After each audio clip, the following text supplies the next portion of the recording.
Welcome to a PCM podcast, a series of informative podcasts with experts in their field exploring a wide range of topics in payments. The theme for today's session is solving cross-border payments challenges for Europe's merchants, PSPs and consumers. Online shopping has been at the heart of economic revolution for more than 15 years. Connected consumers have more choice than ever and can select goods and services from a range of providers, both within their own markets and across borders. Currently worth around 2.5 trillion annually, its estimated business-to-consumer e-commerce will be worth about 7.4 trillion by 2030, around one-third of today's entire US economic output. According to consultants McKinsey and Company, more than $1 in 7, meaning $1 trillion, of this value will be transacted across borders. While this is great news all round, specific challenges in cross-border e-commerce have hampered growth. These include merchants' capacity to accept a wide range of domestic and regional payment methods and slow settlement of funds between different countries. To discuss this, I'd like to introduce our expert for the day, Michael Lichtenstein, CEO of AstroPay. Founded in 2009, AstroPay has grown from being the pioneer provider of prepaid vouchers in Brazil to becoming the largest cross-border payment service provider in Latin America, and now serving more than 6 million users and over 1,000 merchants across the globe, including Asia, Africa, and most recently Europe. With a background in engineering and product development, Michael combines technical expertise and years of experience in connecting global merchants to consumers in emerging markets to drive innovation in cross-border payments across the world. So, Michael, welcome. Thank you, Alex. I'm very happy to be here to talk about payments today. Excellent. So let's just move straight into it. I think if you could just start by giving us a little bit of the background, right? A little bit about AstroPay's journey from its inception in 2009 in Brazil, right through to its expansion now into Europe. Yeah, sure. AstroPay was born in 2009, as you said, in Brazil. We started from there, from Latin America, Brazil as our first country, offering to local users the opportunity to load our first product, the AstroPay card, meaning the AstroPay prepaid voucher, with local payment methods. So those users can deposit then in international sites. The problem that we were solving was that there were many people unbanked, and there is still in emerging markets that didn't have the chance to deposit in those international sites. So we became in that moment their payment method solution. So being in the ground in that moment gave us the information and the knowledge to solve their problem and to start growing from that moment till today. So we, as you said before, also today we are operating in the whole Latin America. We're in Africa, we're in Asia, we're just recently Europe, and UK, Spain, and Portugal.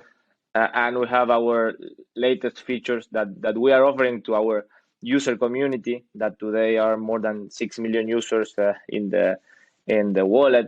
We became from 2009 from the AstroPay card prepaid voucher to the digital wallet that we have today. So in that wallet, we are offering cryptocurrency. We have payment links. We just launched our Visa debit card in Europe, and also, as I said, the digital wallet. So we are operating in more than 150 markets, having more than 6 million users, 1,000 of merchants, more than 200 local payment methods, and with our team that it's more than 200 people all over the world.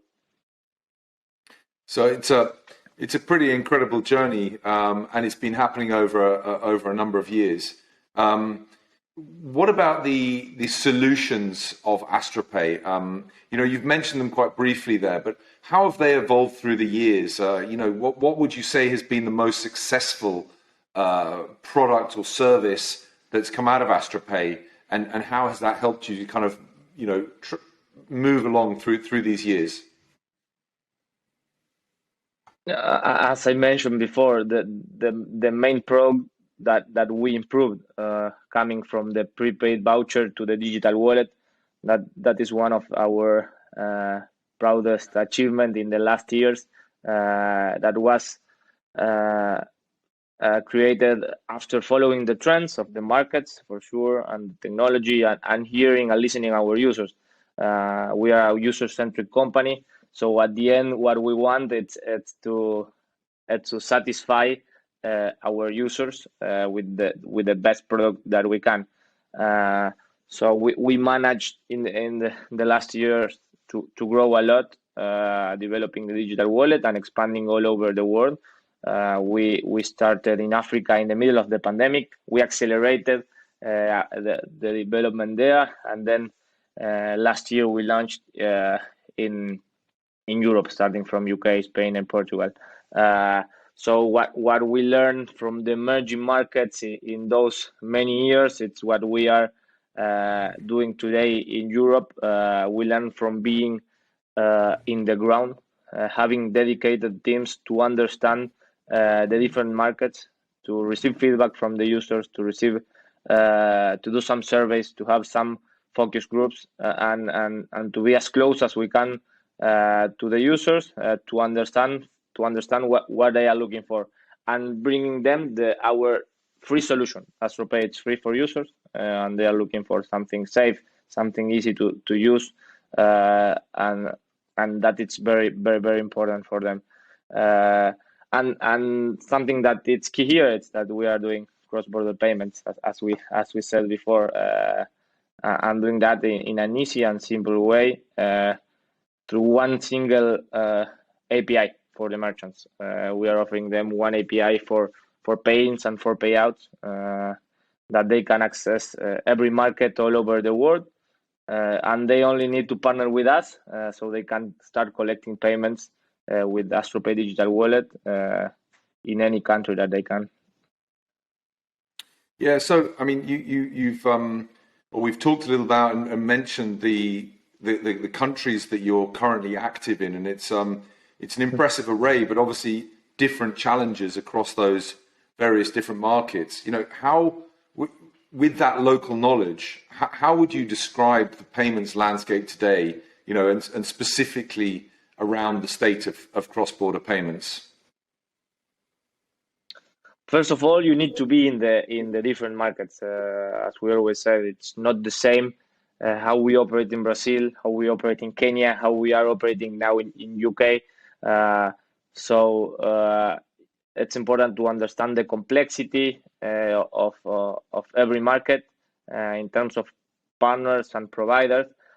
So what we do is to have our own dedicated teams to research and investigate before landing in a market, for sure, and then to improve every day how we can adapt our solution to those users that they are looking for a digital wallet that they can trust. So every change that we do, it's impacting directly in the conversion of the merchant. Every improvement that we give to the user, it's giving more money or more business to the merchants. So we have, and we put a lot of efforts in being very dynamic and to adapt very fast, so we can iterate and improve our product in the different markets. Because as I said before, it's not the same way that we speak to a user in Brazil and that we speak to a user in Colombia, or to a user in Spain, or to a user in UK or in Kenya. So you need to be also, as a user-centric company, be in the details. Yeah, I think that's absolutely right. And I mean, again, just coming back to this this factor of your business, which is operating in these very diverse marketplaces.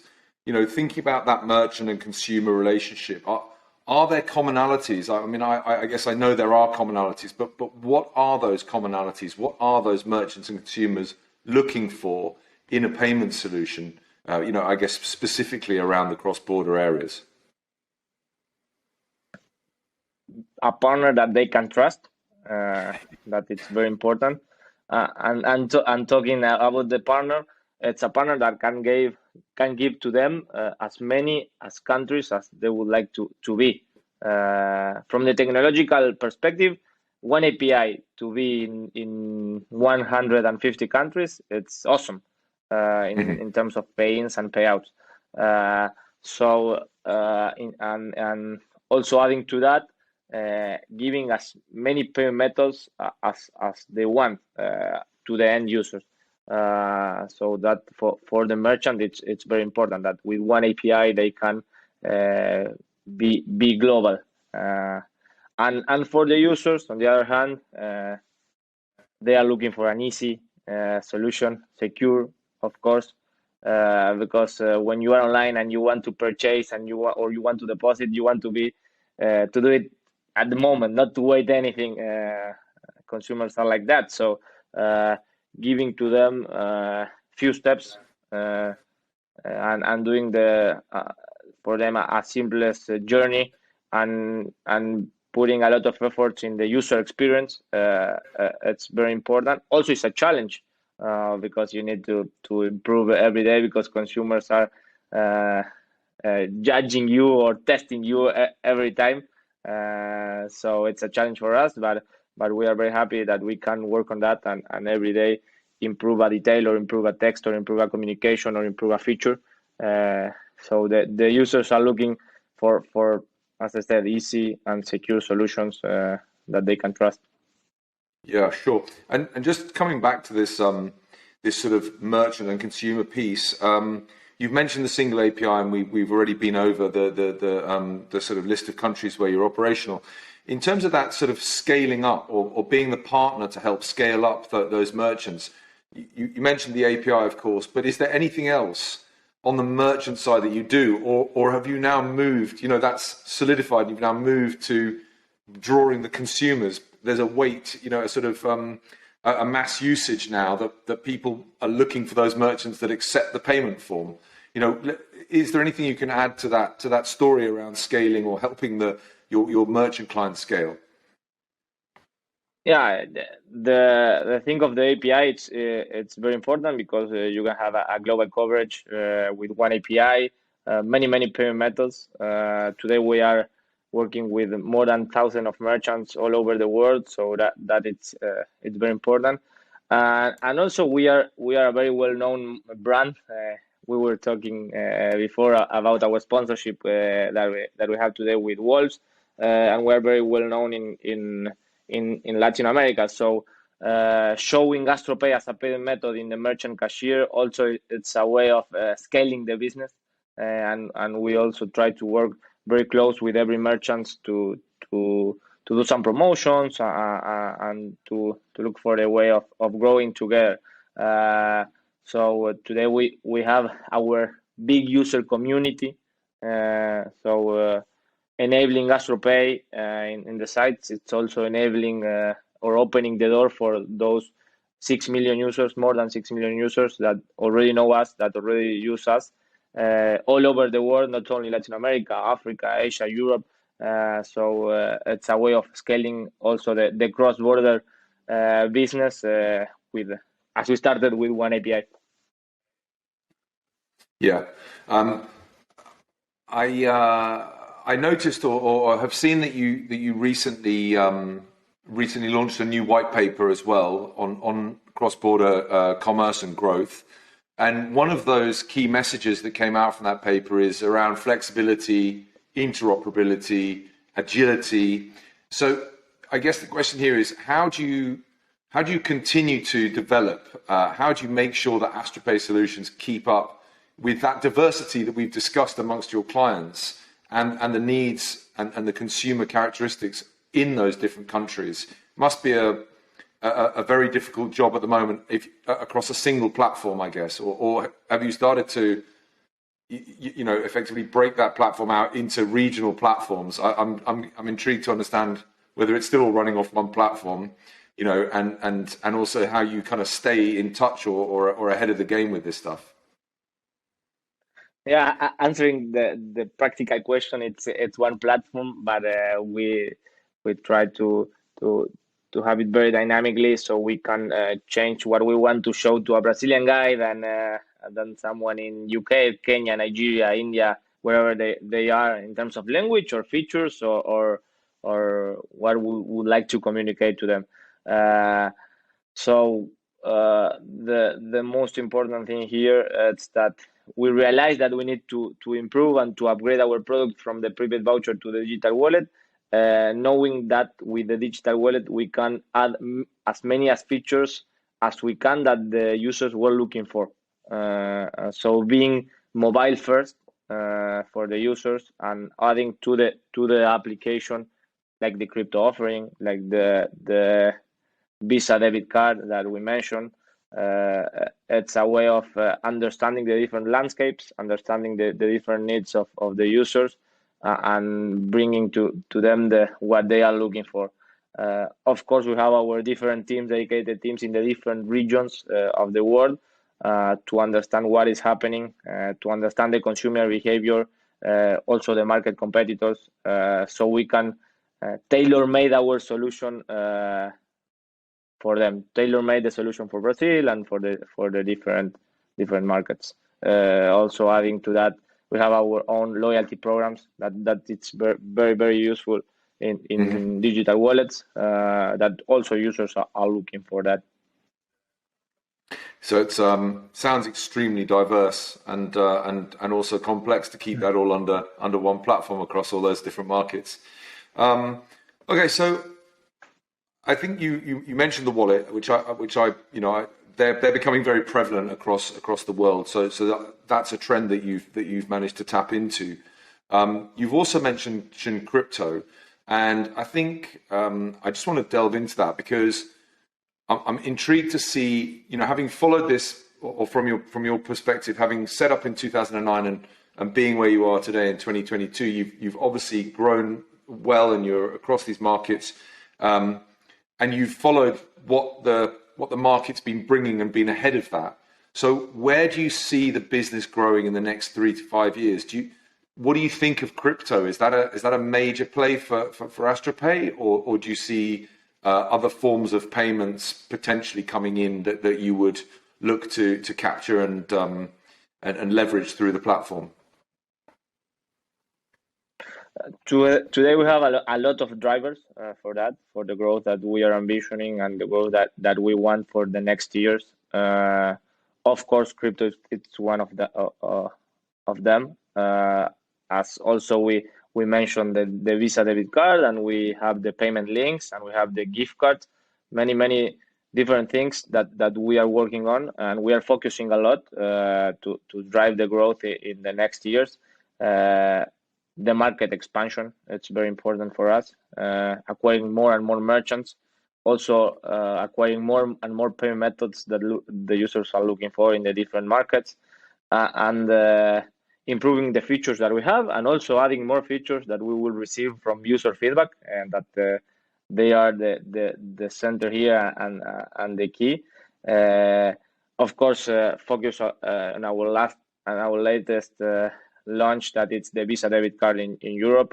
We are testing many things and improving, and developing and expanding our AstroPay community, our AstroPay user base, that it's growing every day, and it's what we are scaling, and we are offering to our merchants, and also we are empowering within the wallet. Mm-hmm.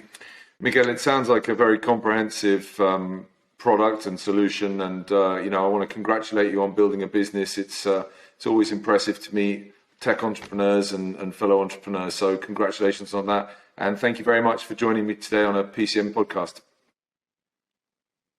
Thank you very much, and thank you for your time, Alex.